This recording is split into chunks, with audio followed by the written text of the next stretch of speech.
Bonjour à toutes et bienvenue dans cette nouvelle vidéo. Je suis Emma Denève, fondatrice du blog bienhabillé.com, le blog du style au féminin.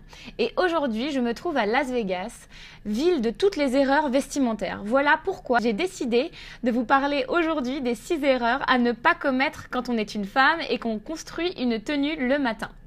Abordons tout de suite la première erreur. C'est une erreur que vous avez pu voir à mon avis déjà sur le blog, car j'en parle assez souvent. Cette première erreur, c'est d'arrêter de systématiquement aller vers le noir quand vous construisez votre tenue le matin. Ça peut vous paraître facile en fait de porter du noir, mais en fin de compte, le noir est une couleur très difficile à porter parce qu'elle se mélange très mal avec les autres couleurs. Par exemple, quand on porte une robe noire, il est très difficile de venir associer des chaussures d'une autre couleur. C'est pour ça que mon premier conseil, c'est d'arrêter de porter du noir. Le noir ternit aussi les traits du visage. Le mieux, c'est vraiment de vous diriger vers des couleurs basiques qui sont super faciles à porter, comme le bleu marine, le crème, le nude, le blanc, le gris. Toutes ces couleurs s'assemblent déjà très bien entre elles, mais elles s'assemblent aussi très bien avec des couleurs plus fortes ou des imprimés. Alors, évitez le noir et optez pour des basiques. Voilà mon premier conseil pour bien construire une tenue. Abordons tout de suite le deuxième conseil. Mon deuxième conseil, ça va vraiment être de mixer les styles. N'hésitez pas à jouer sur les registres stylistiques afin de construire des tenues qui ont du style.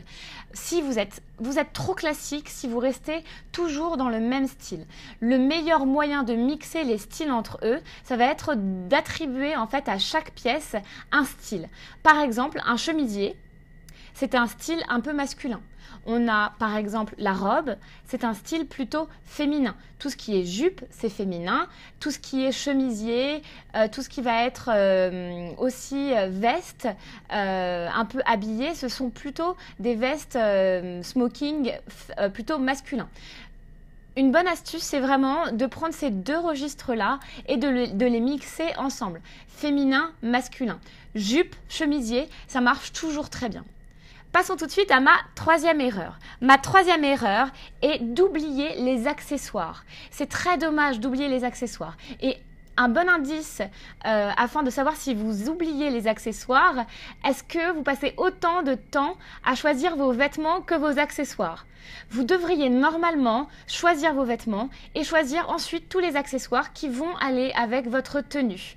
Par exemple, vous avez une robe, il va falloir, si c'est une robe un peu ample, venir la resserrer avec une ceinture, ce qui va styliser la tenue, ça va couper un peu la forme de la robe. Et en plus, les accessoires vont apporter de la féminité à votre tenue. C'est très élégant et franchement, c'est tout ce qui fait le style, c'est l'accessoire. Pensez vraiment aux accessoires qui vont venir apporter de la lumière à votre féminité.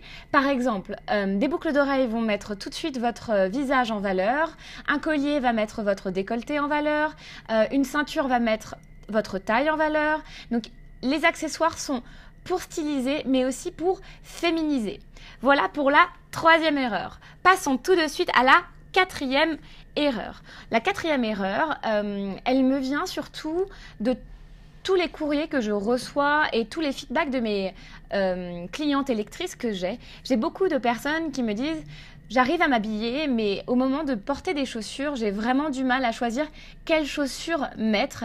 Je suis bien, je me trouve bien habillée nu-pied, mais au moment de vraiment mettre les chaussures, je ne sais pas quoi mettre, j'ai l'impression que ça ne va jamais avec mes tenues. » Il faut toujours avoir dans ces chaussures des chaussures en fait qui vont aller avec tout. Des chaussures par exemple de couleur nude allongent la jambe, allongent la silhouette et vont avec tout parce que le nude c'est la couleur de votre peau. Donc en fait vous ne rajoutez pas de couleur à votre ensemble, vous allongez votre jambe et vous avez une paire de chaussures qui va être vraiment mais belle avec toutes vos tenues. En optant pour des chaussures de couleur nude, vous allez vraiment opter pour des chaussures qui vont être faciles à porter avec n'importe quelle tenue. C'est pareil avec les chaussures baskets blanches, type Converse basse, ça va avec tout. Les bottines camel, ça va aussi avec toutes les tenues et les chaussures métallisées, argentées, dorées ou rose gold, ça va aussi avec énormément de choses. Si vous partez en voyage par exemple, pensez toujours à prendre une paire de chaussures joker comme je les appelle, qui vont vraiment aller avec le maximum de tenue. Passons tout de suite à ma 5e erreur. Ma 5e erreur est en fait une erreur qui va vous sembler vraiment logique et pourtant quand on regarde dans la rue, on s'aperçoit bien que les gens n'y pensent pas forcément. Il faut toujours choisir d'abord ses vêtements et ensuite ses sous-vêtements. On ne choisit pas ses sous-vêtements d'abord et après on s'habille. C'est pas comme ça. Parce qu'en fait, le sous-vêtement, c'est la base de votre tenue. Donc ça a vraiment une importance sur votre silhouette. Si vous mettez un t-shirt ou une robe, vous n'allez pas mettre le même soutien-gorge. Vous n'allez pas mettre le même bas, culotte ou string selon si vous mettez une jupe, si vous mettez un jean. Ce ne sera pas du tout la même chose. Donc faites gaffe.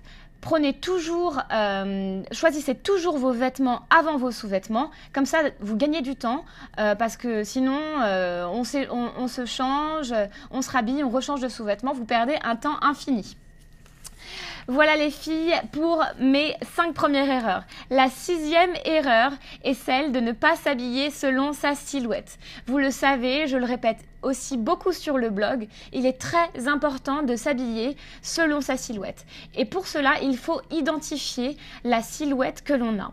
Il existe plusieurs silhouettes et il existe des méthodes et des astuces pour savoir quel vêtement porter selon sa silhouette. Et croyez-moi, ça fait énormément de différence. D'une fois que l'on sait, on le sait pour toute sa vie.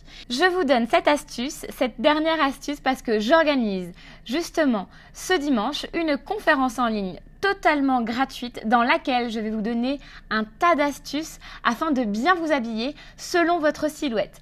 Il y aura aussi ma méthode afin de diagnostiquer vous-même votre silhouette et des séances de questions-réponses en direct avec moi. J'espère vraiment que vous allez pouvoir me rejoindre ce dimanche à 16 h. Je vous attends les filles et je vous remercie de votre attention pour cette vidéo. Si vous avez aimé cette vidéo, likez, partagez et abonnez-vous à ma chaîne YouTube. Je vous embrasse et je vous dis à très vite. Salut les filles!